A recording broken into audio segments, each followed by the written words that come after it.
या कम महत्वपूर्ण लगता है तो आप नेतृत्व गुणों के परे हैं। आप लीडरशिप के काबिल ही नहीं। दूसरों की परपीड़ा जानकर उनके लिए कष्ट उठाने का जो गुण होता है वो लीडरशिप का सबसे महत्वपूर्ण गुण माना जाता है। और दोस्तों, अब मैं जिस व्यक्ति को बतौर स्पीकर आपके सामने आमंत्रित करने जा रहा हूं, उन्होंने हमारे समाज के ऐसे ही एक सबसे महत्वपूर्ण लेकिन सबसे दुर्लक्षित घटक किसानों की पीड़ा को, किसानों के दुखों को जाना और उससे दूर करने के लिए अपना तन मन धन अर्पण कर दिया। दोस्तों, उन्होंने एमसीएल जैसा बिजनेस मॉडल खड़ा किया जो खेती और किसानों के इर्द गिर्द घूमता है। तो चलिए आमंत्रित करते हैं, अनुशासन है जिनकी पहचान, जिन्होंने किया निस्वार्थ बलिदान, executive director of MCL miss Prachi Dhole. Thank you Mangesh sir. नमस्कार, एमसीएल परिवार में एक बार फिर से मैं आप सबका स्वागत करती हूँ। और चलिए हम बढ़ते हैं आज के वेबिनार सेशन की ओर। आज की जो कहानी है वो कहानी है एक प्लांट की, रुई का प्लांट, रुई का पौधा, जो हमने बचपन में हमारे बहुत इर्द गिर्द देखा है। और जब भी ये पौधे के लिए हमें कहा जाता था इस पौधे से हमें दूर रहना है, ये जहरीला होता है, लेकिन हमें हमेशा इसका आकर्षण रहता था। और स्पेसिफिकली जो इसके वाइट फर है जो पूरे आजू बाजू के वातावरण में उड़ते थे, उसके लिए हमें ज्यादा आकर्षण था। हम अगर देखते थे हमेशा कि ये किसी भी चीज के लिए वैसे इस्तेमाल नहीं होता था। सिर्फ जब भी हनुमान जी को इसके ही फूल और इसका ही हार जो है वो बना के चढ़ाया जाता है, उसके पीछे भी ये फेथ है। हनुमान जी जो है वो इतने स्ट्रांग है कि जो भी उनके आजू बाजू निगेटिव निगेटिव चीजें है उसको पॉजिटिव में कन्वर्ट करने की वो ताकत रखते हैं। इसीलिए भले ही ये पौधा वैसा जहरीला हो, लेकिन हनुमान जी पे चढ़ाया जाता है बिकॉज उनमें वो कैपेबिलिटी है कि उसको पॉजिटिविटी में कन्वर्ट कर सके। एंशियंट टाइम से देखा जाए तो इस पौधे का हमेशा इस्तेमाल होता है बहुत सारी मेडिसिनल पर्पस पे। आज भी कैंसर जैसी जो बीमारी है उसका जो सॉल्यूशन है वो इस पौधे से कैसे निकल सकता है, इसके ऊपर रिसर्च शुरू है। लेकिन अगर हम देखते हैं कि ये जो पौधा है वो भारत में ओरिजिनल बहुत एंशियंट टाइम से है। भारत और भारत के उपखंड में ही ये पौधा पाया जाता है। इसमें अगर हम देखते हैं कि जब ये प्लांट हमें भारत देश को एक जो हमारा बेसिक है जो एंशियंट टाइम से है, लेकिन वो निर्लक्षित था कि वो पॉइजनस है, इसके सामने हम नहीं जा सकते। यहाँ पे इसका ऑब्जर्वेशन किया भारत देश के ही पौंडीचेरी में स्थित एक डिजाइनर गौरी शंकर और उनकी पत्नी एलन। उन्होंने ये देखा कि ये पौधा ठीक है, वैसे हम उसके पास नहीं जाते, लेकिन बाकी के जो कीटक है वो इसके ऊपर खेलते हैं, पंछी भी दिखते हैं। इतना ही नहीं, पंछी अपने खुद का घोंसला जो है वो इन फर से बनाते हैं।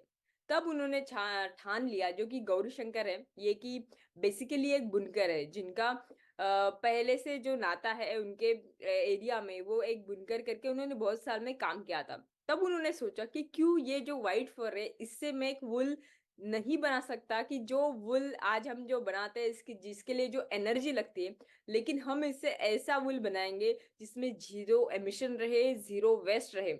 इसके ऊपर उनको बहुत रिसर्च करना पड़ा और रिसर्च के बाद में आज उन्होंने 2015 में खुद का कंपनी शुरू किया था, जिस उनके जो कंपनी है उसका नाम है फाबोर। और उन्होंने आज ऐसा एक धागा इससे तैयार किया है कि जो धागा 100% सस्टेनेबल है। यानी नंबर वन, इसको बनाने के लिए उन्होंने जो डाइज इस्तेमाल की वो 100% नेचुरल है। पूरा जो प्रोसेस है उसमें कहीं पे भी उत्सर्जन जो है वो नहीं होता है, जीरो एमिशन है और जीरो वेस्ट भी है। आज इसकी जो मांग है पूरे दुनिया भर में है और नंबर वन जो जर्मनी देश है वहां पे इनका 90% एक्सपोर्ट होता है। 8,000 हेक्टेयर से भी ज्यादा जो है जमीन, ये इसके ऊपर ये पौधा पाया जाता है। और उनका ये ऑब्जेक्टिव है कि पूरा जो वुल स्ट्रक्चर है या धागा है जिसके ऊपर पेट्रोकेमिकल है उसको रिप्लेस करेंगे हम ये 100% सस्टेनेबल धागे से। तो ये थी आज की कहानी कि एक सिंपल पौधा जो हमें दिखता है उसके ऊपर हम काम करके कैसे एक सस्टेनेबल धागा और इससे सस्टेनेबल एक इंसेक्टिसाइड रिपेलेंट भी बन सकता है, वो उन्होंने पूरे दुनिया के सामने रखा है। तो चलिए बुलाते हैं ऐसे इंसान को कि हम अगर कोई लक्ष्य लेते हैं अपने साथ अपने जिंदगी में, तो हम कितने साल उसके साथ रह सकते हैं। शायद 1 साल 2 साल, लेकिन ये ऐसे इंसान है कि जिन्होंने जो लक्ष्य इनके सामने रखा है, आज नहीं, आज से 15 साल पहले वो अपने लक्ष्य पे काम कर रहे थे और आज भी उसी इंटेंसिटी से काम कर रहे हैं। ऐसे हमारे एमसीएल के courageous MD and CEO doctor Shyam Golab sir. Thank you.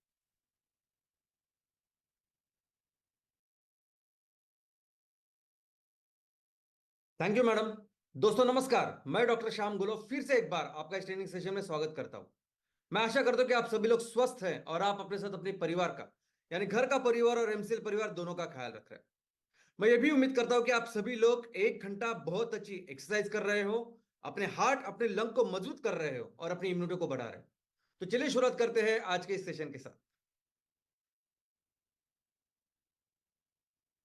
दोस्तों, इस मां ने, इस प्रकृति ने पिछले 450 करोड़ सालों में इस प्रकार की व्यवस्था बनाई है, इस प्रकार का ढांचा, इस प्रकार की सिस्टम बनाई है कि जितना ज्यादा उसके बारे में पढ़े, जितना ज्यादा उसके बारे में समझ में, तो हमें यह रियलाइज होता है कि हम इस प्रकृति के सामने कुछ भी नहीं है। इस प्रकृति ने इतनी अच्छी, इतनी सुंदर ऐसी व्यवस्था है और उसमें कितना कुछ सीखने के लिए है, कितना कुछ।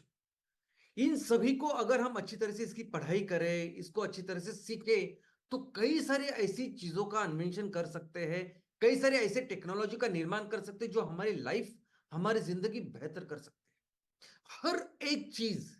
हर एक चीज से कई कुछ सीखा जा सकता है। इनफैक्ट ये सब सीखने के बाद, ये सब देखने के बाद ऐसा लगता है कि हम उसके प्रकृति के सामने कुछ भी नहीं है। और ये जो कभी कभी हम सोचते हैं कि हम प्रकृति को कंट्रोल करेंगे, ये तो बहुत गलत ऐसा विचार है। हम सिर्फ इस प्रकृति के सामने एक विद्यार्थी हो सकते हैं, इस प्रकृति के नियमों को, चीजों को समझ सकते हैं और उसके इस ज्ञान को अपनी अच्छाई के लिए, अपनी जिंदगी बेहतर कराने के लिए, दुनिया बेहतर करने के लिए उसका उपयोग कर सकते हैं। अब ये माइक्रोचिप है। माइक्रोचिप क्या होता है? तो माइक्रोचिप एक स्मॉल डिवाइस होता है जो सिलिकॉन या किसी भी सेमीकंडक्टर जैसे धातु पे बनाया जाता है और इसमें एक सर्किट होता है, जो सर्किट उस इलेक्ट्रॉनिक डिवाइस, जिस इलेक्ट्रॉनिक डिवाइस का ये चिप होता है, जहां ये काम करता है, उसको कंट्रोल करता है। दोस्तों, 25-30 साल पहले जो इलेक्ट्रॉनिक डिवाइसेस होते थे वो बहुत बड़े बड़े होते थे। आपको भी पता है कि पहला कंप्यूटर पूरा एक कमरा भर के इतना बड़ा कंप्यूटर था। टीवी बड़े थे, स्पीकर्स बड़े थे, बाकी सब कुछ बड़े थे। लेकिन जैसे ये माइक्रोचिप आया, पहले कैसे था कि उसमें बीच बीच बहुत बड़ी बड़ी वायर्स थी, कनेक्शन थे, सब कुछ थे। लेकिन इस माइक्रोचिप ने ये पूरा कनेक्शन, ये पूरा सर्किट, ये जो पूरा कंट्रोल है, एक छोटे से चीज पे लाके रखा। और आज हर एक इलेक्ट्रॉनिक वस्तु चलती है इस माइक्रोचिप की वजह से। आपके मोबाइल में भी वो माइक्रोचिप है, आपके टीवी में है, आपके कंप्यूटर में है, आपके कैमरा में। इनफैक्ट ये माइक्रोचिप आज की तारीख में इलेक्ट्रॉनिक्स में इतना जरूरी हो चुका है कि हमारा हर इलेक्ट्रॉनिक्स इसके ऊपर डिपेंडेंट है। कोरोना में जब कोरोना की तुस तबाही के कारण जब चाइना का मार्केट पूरी तरह से बंद हुआ था, चाइना की मैन्युफैक्चरिंग पूरी तरह से बंद हो चुकी थी और चाइना मेन सप्लायर, मैन्युफैक्चरर है था माइक्रोचिप में, तो उसकी वजह से पूरी दुनिया में कार का प्रोडक्शन रुक गया था, हर तरह की कार का, क्योंकि हर कार में भी होता है ये माइक्रोचिप। इतना जरूरी, इतना इंपॉर्टेंट ये आज की तारीख में माइक्रोचिप है, हर एक वस्तु में है। और दोस्तों, क्या आपको पता है कि दुनिया का आपसे सबसे फास्टेस्ट, सबसे एडवांस ऐसा माइक्रोचिप कौन सा है? तो ये वो माइक्रोचिप है जो आज देख रहे हैं आप, माइक्रोसॉफ्ट ने जो बनाया, जिसको बनाया है। और दोस्तों, क्या आपको पता है कि ये माइक्रोसॉफ्ट, ये जो मोस्ट एडवांस्ड चिप जो है, वो क्यों इतना मोस्ट एडवांस्ड है? क्योंकि ये चिप, ये माइक्रोचिप कोशिश करता है कि वो ह्यूमन ब्रेन जैसे काम करे। ये माइक्रोचिप इसलिए सबसे एडवांस्ड है क्योंकि वो कोशिश करता है कि हमारे जो मगज है, हमारे जो ब्रेन है, उस ब्रेन के जैसे वो काम करे। प्रकृति ने ऑलरेडी जो चीज बनाई है उसको उसकी तरह काम करने की कोशिश कर रहा है और उस कोशिश में ये दुनिया का सबसे फास्टेस्ट, दुनिया का सबसे मोस्ट एडवांस्ड ऐसा चिप बन चुका है। तो दोस्तों, यही एक खूबी हमारी इस प्रकृति की, मां की, कि जितना ज्यादा हम उसको अच्छी तरह से समझे, उतनी बेहतर टेक्नोलॉजी का निर्माण करते हैं। तो चलिए आज एक ऐसी ही व्यवस्था हम देखते हैं और उस व्यवस्था का नाम है ह्यूमन ब्रेन। दोस्तों, वैसे तो जितने भी एनिमल, जितने भी प्राणी इस संवर्ग में आते हैं, प्राणी में जितने भी एनिमल्स है, अलग अलग प्रकार के, हर एनिमल्स में ब्रेन होता है, नर्वस टिश्यू होता है। अलग अलग एनिमल्स के अलग अलग लेवल के उनकी जो इवोल्यूशन है उसके हिसाब से ये ऑर्गेनाइज, अनऑर्गेनाइज हो सकता है। लेकिन इन सभी एनिमल्स में, इन सभी प्राणियों में सबसे ज्यादा डेवलप्ड अगर ब्रेन किसका है तो वो मनुष्य का है। क्यों? तो दो तीन उसमें खास खूबियां हैं। सबसे पहले तो इस मनुष्य में, ह्यूमन बॉडी में जो बॉडी साइज है, बॉडी के हिसाब से उस जो ब्रेन की साइज है वो सबसे ज्यादा है। ये जो प्रोपोर्शन है ये दुनिया में सबसे ज्यादा है। इतने बड़े प्रोपोर्शन में ये जो ब्रेन है वो किसी का नहीं। अगर एक्चुअल वेट में देखेंगे, अगर ये ह्यूमन ब्रेन 2 किलो का होता है तो एक्चुअल वेट में हाथी का ब्रेन ज्यादा है, 5 किलो। व्हेल जो फिश होता है सबसे बड़ा, उसका ब्रेन 6 किलो तक हो सकता है। लेकिन ये सब अगर उसकी बॉडी और ब्रेन के प्रोपोर्शन में आप देखें तो बहुत कम है। और मनुष्य एकमेव ऐसा प्राणी है कि जिसकी बॉडी के हिसाब से बहुत बड़ा ऐसा ब्रेन है। हमारे साइज के हिसाब से 2% हमारा ब्रेन की साइज होती है, ब्रेन का वेट होता है। दूसरा, जितने भी इस ब्रेन में जो नर्वस टिश्यू होते हैं, जो नर्व सेल्स या न्यूरॉन होते हैं, उस न्यूरॉन की संख्या इस मनुष्य के अंदर, इस मनुष्य के दिमाग में दुनिया में सबसे ज्यादा है। हमारे एक मेंदु में 100 बिलियन यानी 100 अब्ज इतने न्यूरॉन्स, इतने नर्व सेल है जो दुनिया में किसी भी एनिमल्स में नहीं है। इसके अलावा ये जो ब्रेन है ये सबसे ज्यादा एनर्जी कंज्यूम करता है। हम जितनी भी एनर्जी लेते हैं, कंज्यूम करते हैं, 20%, यानी वैसे देखा जाए तो वेट कितना है ब्रेन का, सिर्फ 2%, लेकिन उसको एनर्जी कितनी लगती है बॉडी की, तो 20% ये एनर्जी कंज्यूम करता है। तो ये तीनों बहुत खास है जो हमारे मनुष्य के ब्रेन को बहुत खास डेवलप बनाती है।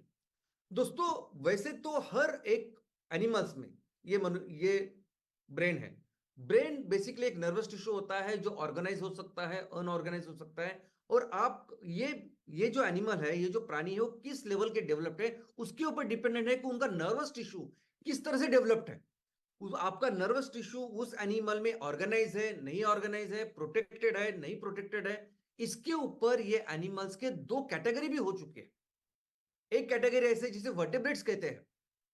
अगर आप स्कूल में पढ़ेंगे तो आपको पता चलेगा कि वो सभी तरह के एनिमल्स, प्राणी जिनको वर्टेब्रास होते हैं उन्हें कहते हैं वर्टेब्रेट्स, और जिनके पास वर्टेब्रा नहीं होता है वो इनवर्टेब्रेट्स। लेकिन ये वर्टेब्रे, जिसे स्पाइनल कॉर्ड में जो पीछे जो हमारे वर्टेब्रेस होते हैं, उसका काम क्या होता है, कारण क्या होता है, तो ये वर्टेब्रे बनाए गई है कुदरत ने इसीलिए कि वो इस ब्रेन का, इस नर्वस टिश्यू को संभाले, उसको प्रोटेक्शन दे। तो बेसिकली ऐसे एनिमल्स जो जहां ये नर्वस टिश्यू डेवलप्ड है उसके प्रोटेक्शन में ये सब वर्टेब्रेट्स बने हुए हैं, वो सभी आते हैं वर्टेब्रेट्स कैटेगरी में। और बाकी के सभी एनिमल्स जहां नर्वस टिश्यू इस तरह से प्रॉपरली प्रोटेक्टेड नहीं है वो इनवर्टेब्रेट्स में आते हैं। अब ये नर्वस टिश्यू क्या है? ब्रेन बेसिकली एक पार्ट है नर्वस टिश्यू का। तो हमारे बॉडी से हम समझते हैं, हमारे ह्यूमन बॉडी में, हमारे मनुष्य के शरीर में अलग अलग संस्थाएं हैं जो अलग अलग चीज के लिए वो डेवलप हुई है। जैसे हमारे बदन में होती है श्वसन संस्था, रेस्पिरेटरी सिस्टम, और उसका काम क्या होता है? तो उसका काम होता है कि हमारे हर टिश्यू को लगता है ऑक्सीजन, तो वो ऑक्सीजन लेना और कार्बन डाइऑक्साइड बाहर देना। ये उसके लिए ये सिस्टम बनाई है जो नाक से शुरू होकर हमारे फेफड़ों तक पूरी ऑर्गेनाइज, वेल डेवलप्ड ऐसी सिस्टम। उसके बाद एक सिस्टम है जो क्या करते हैं कि इस हवा से जो हम ऑक्सीजन लेते हैं वो ऑक्सीजन हर टिश्यू, हर पेशी तक लेके जाना होता है। तो उसके लिए एक वेल ऑर्गेनाइज्ड सिस्टम, संस्था है हमारे बदन में। और उसके लिए एक बहुत बड़ा सा पंप है जिसे कहते हैं हम हार्ट। और हर जगह लेके जाने वाली होती है अलग अलग वेसल्स। और ये जो धमनियां होती है, ये जो ब्लड वेसल्स होते हैं, ये एक्चुअली वो ऑक्सीजन हर टिश्यू तक लेके जाती है, कार्बन डाइऑक्साइड लेके आती है और फिर से हम कार्बन डाइऑक्साइड निकाल देते हैं। और इस पूरे संस्था को हम कहते हैं कार्डियोवास्कुलर सिस्टम। वैसे एक संस्था है डाइजेस्टिव सिस्टम।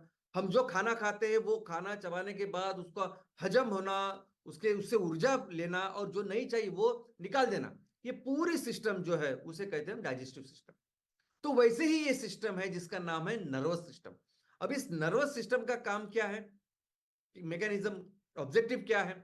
तो दोस्तों, हमारे जो बदन है, हमारा जो शरीर है, इस शरीर को कई तरह के अलग अलग स्टिमुलस कंटिन्यूसली मिलते हैं, स्टिमुलस मिलते हैं, सेंसेशन हमें मिलते हैं। अभी ये स्टिमुलस, ये सेंसेशन, ये जो फीडबैक हमें मिलता है, इस फीडबैक के ऊपर क्या करना है, ये सोच के वो काम पूरा करना, ये पूरा मैकेनिज्म होता है इस नर्वस सिस्टम का। यानी आप घर में हो, आप जंगल में हो, आप पानी में हो, हवा में हो, जो भी हो, आप मनुष्य जो भी काम कर रहे हो, उस काम करने में कौन से स्टिमुलस आ रहे हैं, क्या करना चाहिए। तो ये सोच के, ये स्टिमुलस लेके, ये सोच के फिर बाद में हाथ का कुछ काम करना चाहिए, पैर का काम करना चाहिए, अंदर कुछ करना चाहिए, ये सब कुछ डिसाइड करता है ये नर्वस सिस्टम। ये नर्वस सिस्टम यानी वो संस्था है जो संस्था कंटिन्यूअसली हमारे शरीर में हर वक्त अलग अलग स्टिमुलस प्राप्त करती है, अलग अलग फीडबैक प्राप्त करती है, और वो फीडबैक लेके फिर बाकी सभी चीजें ये कंट्रोल करती है।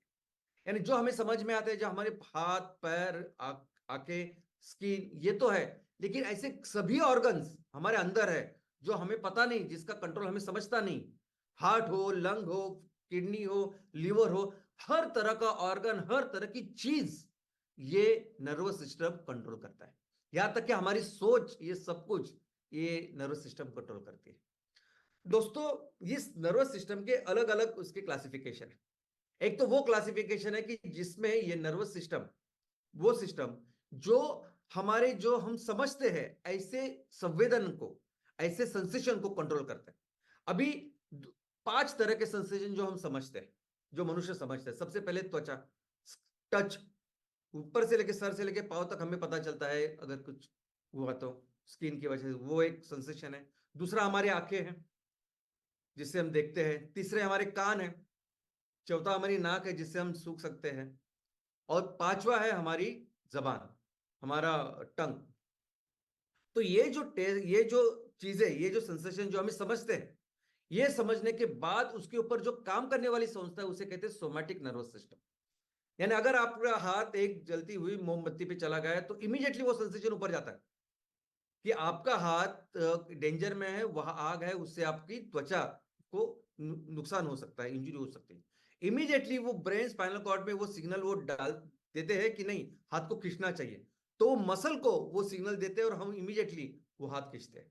तो ऐसी वो सिस्टम, नर्वस सिस्टम, जिस जहां संवेदन हमको पता होता है और वैसे हम रिएक्ट करते हैं, उसे कहते हैं सोमैटिक नर्वस सिस्टम। और लेकिन ऐसी और एक संस्था है कि जहां संवेदन हमको पता ही नहीं होते, अंदर क्या चल रहा है वगैरह, ऐसे सब चीजों के बारे में हमें पता ही नहीं होता। हमें पता नहीं कि अभी इस वक्त लंग में क्या चल रहा है, हार्ट में क्या चल रहा है, लिवर में क्या चल रहा है, स्प्लीन, किडनी में क्या चल रहा है।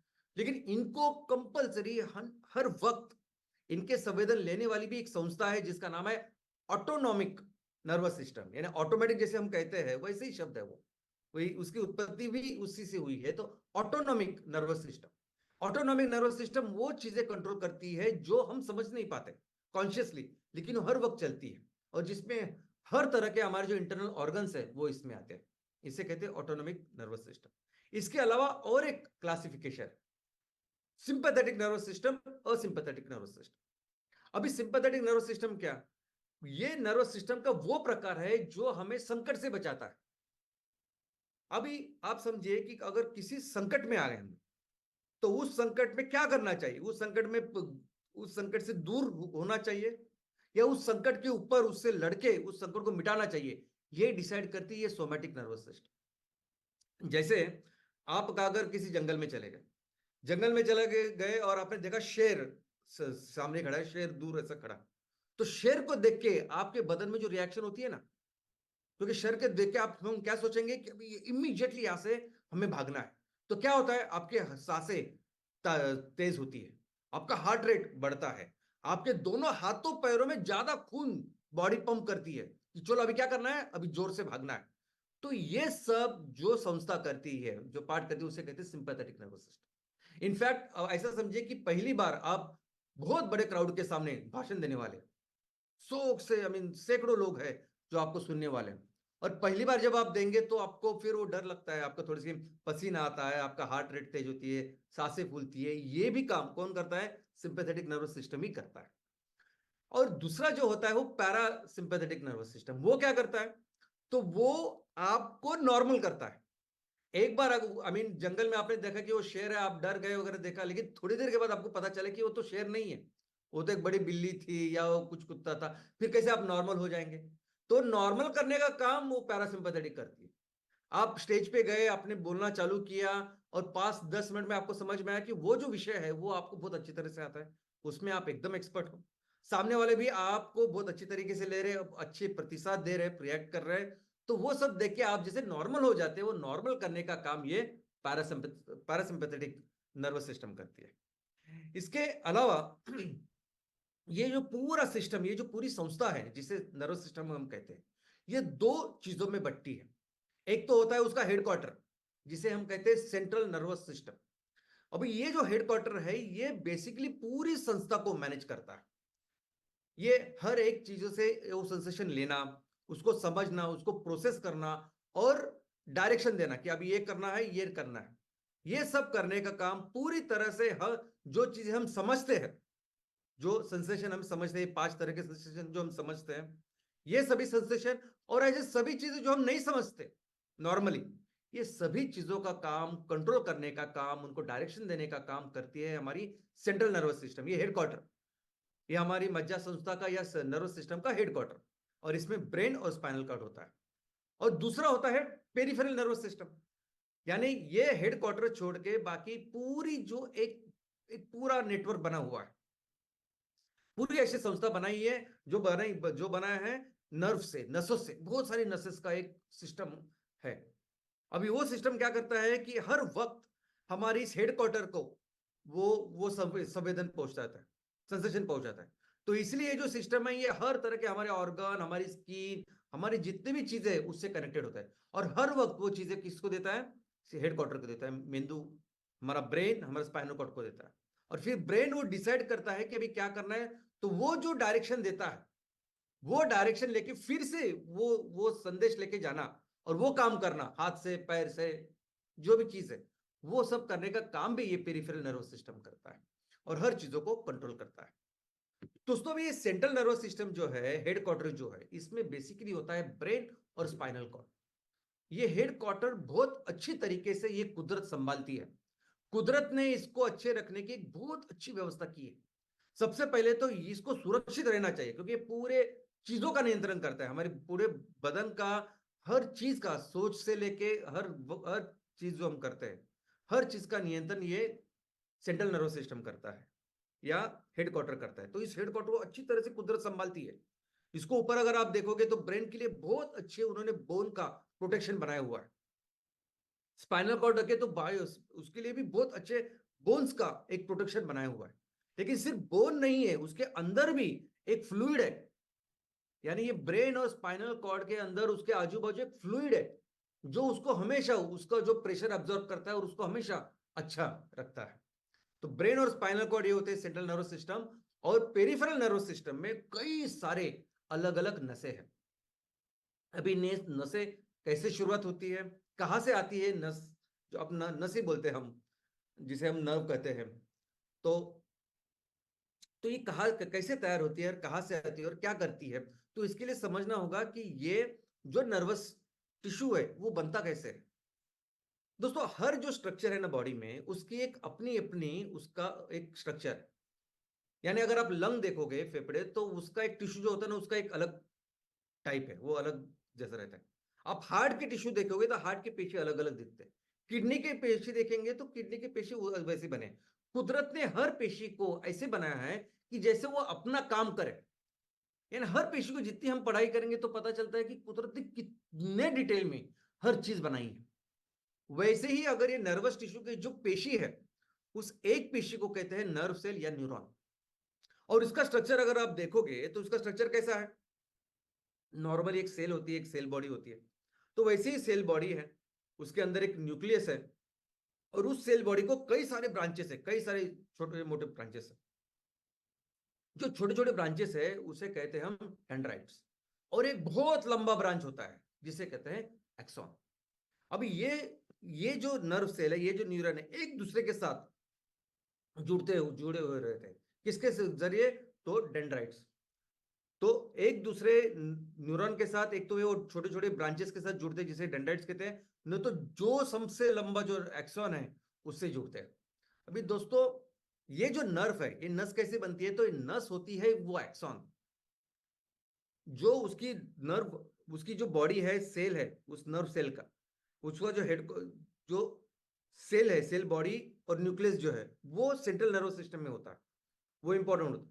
और दूसरी जो निकलता है एक्सॉन, उससे बनती है नर्व।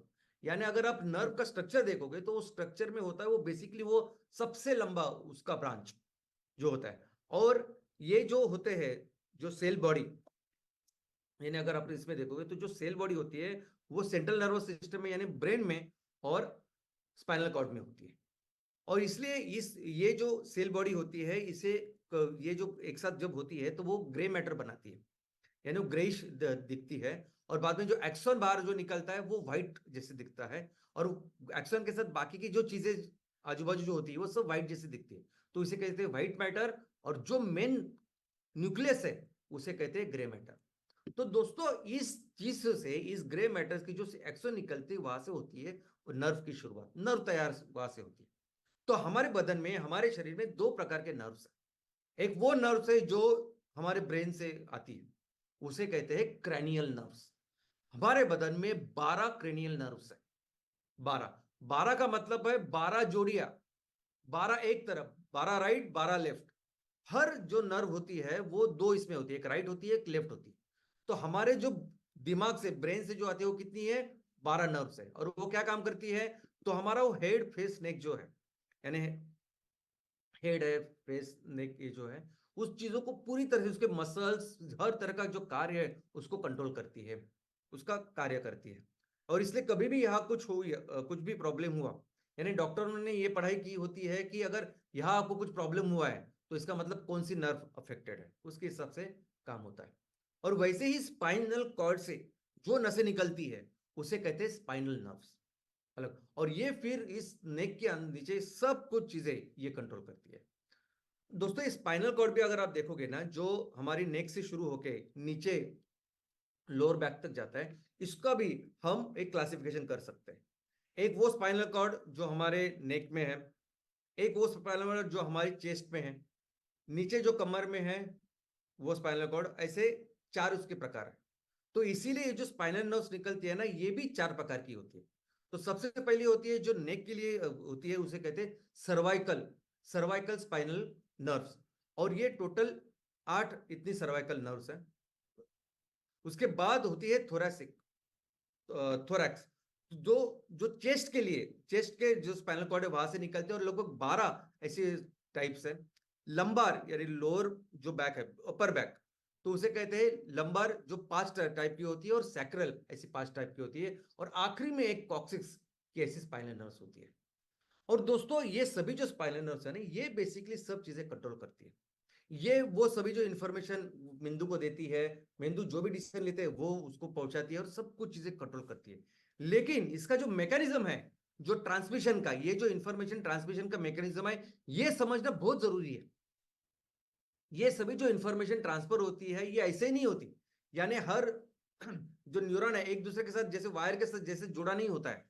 तो बेसिकली जो ट्रांसमिशन होता है दो नर्व्स के बीच में, उसके बीच में एक्चुअली गैप होता है, और उस गैप से अंदर ये इंफॉर्मेशन ट्रांसफर होती है। कैसे होता है कि अगर एक नर्व से दूसरे नर्व को अगर इंफॉर्मेशन देना है, तो नीचे जो पार्ट होता है उसमें थोड़ा सा बल्ज होता है। उस बल्ज में छोटे छोटे न्यूरो ट्रांसमीटर होते हैं, यानी एक स्पेशल रासायनिक तत्व होते हैं जो ये इंफॉर्मेशन ट्रांसफर करते हैं, और वो छोटे छोटे वेसिकल्स में होते हैं। तो जैसे इंफॉर्मेशन देनी है तो वो न्यूरो ट्रांसमीटर वहां जाते हैं, वहां से न्यूरो ट्रांसमीटर रिलीज होते हैं, और वो न्यूरो ट्रांसमीटर सामने वाले जिसको इंफॉर्मेशन देनी है वहां रिसेप्टर होते हैं, वहां जाके वो इंफॉर्मेशन पहुंचाते, वहां जाके वो कनेक्ट हो जाते हैं। ऐसा चलता है, यानी पूरी तरह से ऐसे कनेक्टेड नहीं होता, तो उसके बीच में गैप होता है। और ये सिस्टम होती है जिस सिस्टम की वजह से ये सब इंफॉर्मेशन ट्रांसमिशन होते हैं, जिसे न्यूरो ट्रांसमिशन कहते हैं। अभी दोस्तों ये जो इंफॉर्मेशन ये जो मनुष्य ने ली है, अभी इस इंफॉर्मेशन के ऊपर भी मनुष्य ने कई सारे टेक्नोलॉजी का निर्माण किया। इनफैक्ट ये जो नर्वस सिस्टम जिस तरीके से काम करती है आज की तारीख में, उस चीज के ऊपर काम करने वाली ऐसी यंत्रणा, ऐसी टेक्नोलॉजी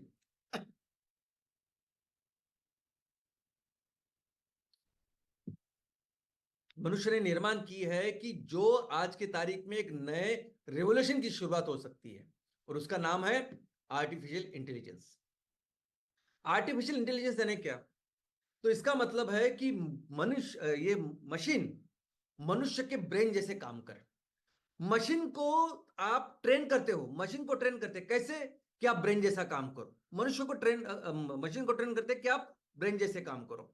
तो ये चीज आती है तो ऐसे रिएक्ट करो, ये चीजें आती है, स्टिमुलस आता है तो ऐसे रिएक्ट करो। इसे कहते हैं आर्टिफिशियल इंटेलिजेंस।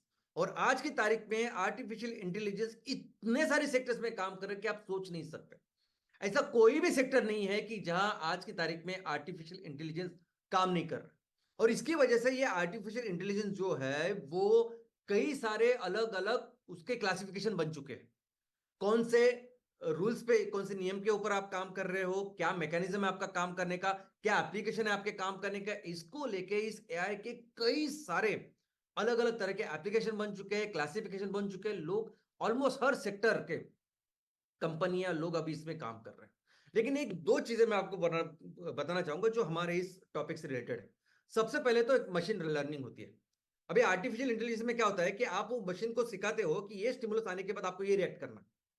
तो इसलिए आज मोबाइल में कितने सारी जो चीजें आपको दिखाई देती है ना, वो एक सिंपल उस मैकेनिज्म पे चलते हैं जिसे मशीन लर्निंग हम लोग कहते हैं। यानी आपको ये आंखें दिखाई जाए तो आपको ओपन होना है, बंद होना है, जो कुछ है वो मशीन में एक सिंपल लर्निंग होती है। लेकिन अभी नेक्स्ट एक लेवल की एआई है जिसे कहते हैं डीप लर्निंग। अभी मशीन लर्निंग में क्या होता है कि एक सिंगल स्टिमुलस आता है और वो मशीन रिएक्ट करती है, ऐसे उस मशीन को पढ़ाया जाता है। अभी मशीन को क्या पढ़ा रहे हैं ये टेक्नोलॉजी, कि आपको बहुत सारे सिग्नल्स आएंगे, बहुत सारे अलग अलग तरह के सिग्नल्स आएंगे, इन सभी सिग्नल्स के ऊपर आपको प्रोसेसिंग करनी है और फिर आपको आउटपुट करना है। तो डीप लर्निंग का मतलब यह है कि जिस तरह से मेंदू, जिस तरह से हमारा ब्रेन एक ही साथ एक ही वक्त कई सारी चीजों को लेता है, परसेप्शन करता है, उसका सेंसेशंस लेता है और फिर अलग अलग लेवल की उसकी प्रोसेसिंग होती है, वो आउटपुट देता है। वैसे ही आप सीखो, वैसे ही मशीन को सीखना, यही होता है डीप लर्निंग। और इसमें भी अगर आप देखोगे कि इसमें बेसिकली क्या यूज करते हैं वो, तो यूज करते हैं नेटवर्क। हमारा जो जो ब्रेन का सिस्टम है ना, ब्रेन स्पाइनल कॉर्ड, ये ब्रेन का सिस्टम ऐसे होता है कि जो न्यूरॉन सेल है ना, वो कई सारे न्यूरॉन से जुड़ा हुआ होता है। यानी ऐसे लीनियर नहीं होता, एक नर्व सेल होता है, एक न्यूरॉन होता है, वो कई सारे न्यूरॉन के साथ जुड़ा हुआ होता है अपने उस डेंड्राइट्स के साथ। और इस तरह से अलग अलग लेवल की इंफॉर्मेशन हम प्रोसेस करते हैं और उस तरह से आउटपुट देते हैं। इनफैक्ट अलग अलग ये जो इंफॉर्मेशन हम लेते हैं उसको हम सीख भी सकते हैं, उसका मैं आपको नेक्स्ट टाइम बताऊंगा। तो वैसे सेम काम करता है, वैसे सेम कोशिश करती है ये डीप लर्निंग। अभी जो मेंदू में होता है ना, उसे कहते हैं, इस नर्वस का एक नेटवर्क होता है जिसे कहते हैं न्यूरल नेटवर्क। अभी डीप लर्निंग में जो टेक्नोलॉजी तैयार कर रहे हैं उसमें भी उन्होंने यही नाम रखा है, न्यूरल नेटवर्क। तो डीप लर्निंग में क्या हो रहा है, तो न्यूरल नेटवर्क का इस्तेमाल हो रहा है जहां एक डेंड्राइट, एक न्यूरॉन कई सारे न्यूरॉन के साथ जुड़ता है, इंफॉर्मेशन लेता है, प्रोसेस करता है और फिर आगे रिस्पॉन्स देता है। वैसे ही सेम कोई भी इंफॉर्मेशन जब आपके पास आती है, अभी डीप लर्निंग देखिए आप, डीप लर्निंग में अलग अलग तरह के स्टिमुलस आ रहे हैं और फिर अभी साइंटिस्ट किसके ऊपर काम कर रहे हैं, इंजीनियर्स किसके ऊपर काम कर रहे हैं, तो उसमें अलग अलग लेवल की प्रोसेसिंग के लेवल से प्रोसेसिंग हो रही है, जिसे हिडन लेयर उन्होंने कहा, hidden layer 1, hidden layer 2, hidden layer 3 and ultimately फिर रिस्पॉन्स। तो आप देख सकते हैं कि यहां उन्होंने देखा है कि फेस में अगर इस तरह का फेस है, यहां आंखें है, यहां कान है, यानी अलग अलग तरह का उन्होंने एक ऐसे एग्जांपल दिया। लेकिन काफी सारे अलग अलग लेवल के एप्लीकेशन में अभी ये काम हो रहा है। अभी आप बिलीव नहीं करेंगे लेकिन दुनिया के सबसे बड़ी बड़ी कंपनियां, यानी सबसे फास्टेस्ट कंपनियां, दुनिया की सबसे बड़ी कंपनियां कौन है, जो कंपनी अभी टेक्नोलॉजी में काम कर रही है, जो कंपनी अभी इस चीजों को सीख रही है और उसका फायदा, उसका उपयोग कैसे बिजनेस में कर सकते हैं, कैसे टेक्नोलॉजी डेवलप करने में कर रहे हैं, उससे कर रहे हैं। वैसे ही आज की तारीख में सभी बड़ी बड़ी कंपनियां, यानी आप एप्पल, गूगल, फेसबुक, अमेजॉन, जितनी भी टेक्नोलॉजी डेवलपमेंट कंपनीज है दुनिया की, वो सभी अभी डीप लर्निंग के ऊपर काम कर रहे हैं। इनफैक्ट इस साल 2024-25 में आपको इतने सारे एप्लीकेशन अभी दिखाई देंगे, इतनी सारी कंपनी, इतनी सारी चीजें दिखाई देंगे कि आप सोच भी नहीं सकते। दोस्तों अभी ये सब चीजें जो है डीप लर्निंग, यानी आप अंदाजा नहीं कर सकते इतनी सारी चीजें मशीन आपको हेल्प करेगी आने वाले दिनों में। अभी ये जो टेक्नोलॉजी हम डेवलप कर रहे हैं, क्या हम तैयार कर रहे हैं इसको, हमने कुछ ऐसे इसमें तैयार किया है, तो बिल्कुल नहीं। ये यंत्रणा, ये सिस्टम, ये चीजें कुदरत ने बनाई है ऑलरेडी।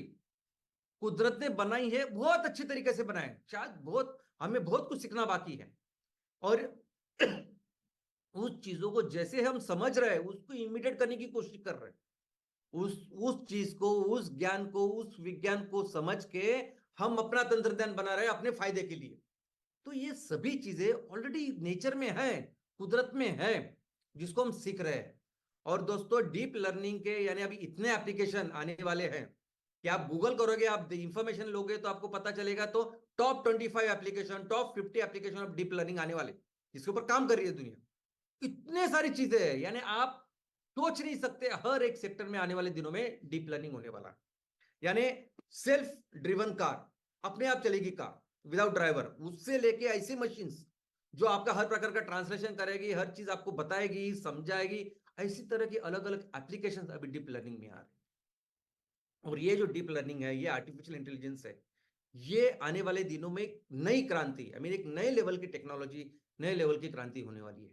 और हमें भी जरूरत है, हम सबको भारतीयों की, कि हमें भी इस आर्टिफिशियल इंटेलिजेंस में, डीप लर्निंग में अपना काम करना है, आगे बढ़ना है, क्योंकि यही फ्यूचर है आने वाले दिनों में। ये मशीन इस तरह का काम आपका करने वाली है, बिकॉज ये कुदरत से हम लोग इतना सीखने वाले, तो हमें भी इस विषय में बेहतर होना पड़ेगा। और इस विषय में बेहतर होने का मतलब क्या है? तो इस विषय में बेहतर होने का मतलब है हमें अपने इस प्रकृति को अच्छी तरह से समझना। दोस्तों, ये सिर्फ डीप लर्निंग नहीं, आर्टिफिशियल इंटेलिजेंस नहीं, लेकिन हर कोई चीज, हर कोई टेक्नोलॉजी, हर कोई ज्ञान, तंत्रज्ञान, विज्ञान अगर हम लोग विकसित करना चाहते हैं, तो बहुत जरूरी सिर्फ एक ही नियम है, और पूरी दुनिया में, कि हमें इस प्रकृति को अच्छी तरह से समझना होगा। प्रकृति ने जो व्यवस्था तैयार की है ना, उसको अच्छी तरह से समझना होगा, फिर हम हर चीज को कर सकते हैं। और एग्जैक्टली ये काम किया हमारे लोगों ने, हमारे जो एंशियंट, हमारे जो पूर्वज थे, हमारे जो महान संत थे। देखो, हमेशा आपको एक बात पता चलेगी कि हम हर सेक्टर में बहुत ज्यादा डेवलप्ड, यानी पिछले 100-150 सालों में, अभी लोग बोल रहे हैं कि हमने, उन्होंने ये खोज की, ये खोज की, हमने हजारों साल पहले की है। आप पढ़ोगे तो आपको पता चलेगा, यानी हर विषय, बहुत डिफिकल्ट से डिफिकल्ट विषय में हम बहुत आगे थे, बहुत डेवलप थे, और दुनिया हमें फॉलो कर रही थी। उसका कारण यही था कि हमारे ये जो साइंटिस्ट थे, हमारे जो ऋषि मुनि थे, वो सिर्फ पढ़ाई करते थे इस प्रकृति, वो सिर्फ इतने करीब थे हमारी इस प्रकृति के, कि जिसको समझ के वो अपना विषय, अपनी जो जिज्ञासा, उसको डेवलप करते थे, उसको वो ज्ञान, तंत्रज्ञान उन्होंने डेवलप किया होता। तो इसलिए चलिए मिलते हैं, चलिए फिर से इस प्रकृति को अपनाते हैं, फिर से अपने देश को विज्ञान और तंत्रज्ञान में दुनिया का सबसे महान ऐसा देश बनाते हैं। जय हिंद, जय एनसीआर।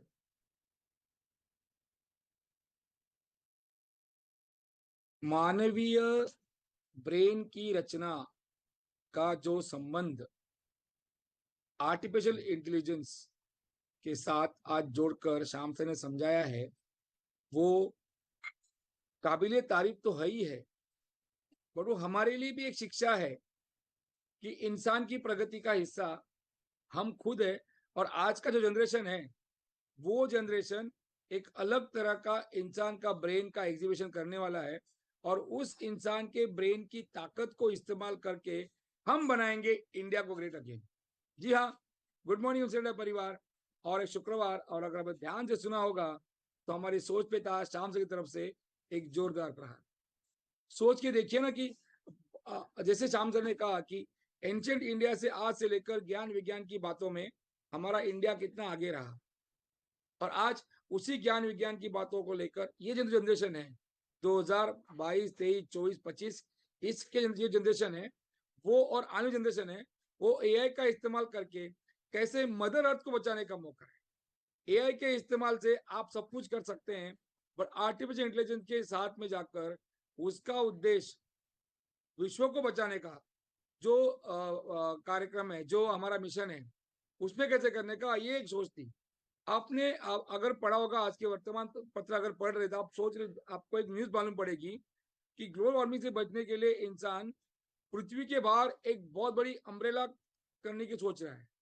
तो ये सब सोच कहाँ से आती है, ये ज्ञान, ये विज्ञान ब्रेन में कहाँ से आता है, उसको मेडिकल नॉलेज को भी कितना सादगी से, कितना सहजता शाम से समझाया है।